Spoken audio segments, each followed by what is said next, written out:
Hey everybody, a lot of people don't know this, but Satan's first curse wasn't just about crawling on his belly. God also told him that you will eat dust. And just a few verses later, God tells man, you are dust. That means from the beginning, the enemy's appetite was set on humanity itself.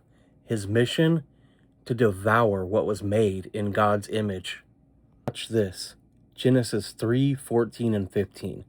So the Lord God said to the serpent, because you have done this, you are cursed more than all the cattle, and more than every beast of the field, and on your belly you shall go, and you shall eat dust all the days of your life.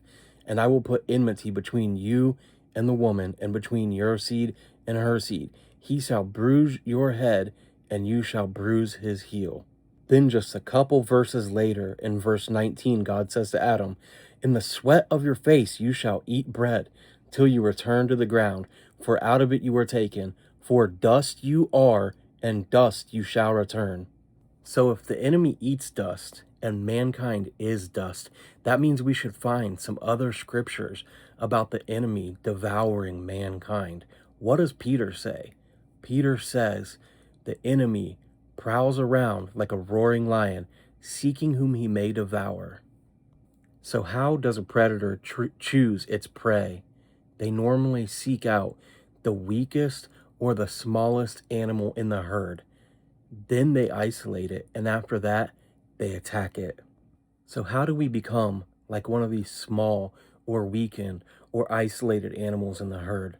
Remember, our body is a temple, and the Lord tells us to build it brick by brick every day. We should be doing that through prayer and reading our word. If we don't do that, what happens if a temple just sits there and it stops getting worked on? Those bricks eventually start to crumble. And what happens when bricks crumble? They turn into dust. God blew the breath of life into that dust in the beginning so that we could have life and we could have his spirit. But it's up to us to upkeep that, to make sure we're getting our spiritual nutrition.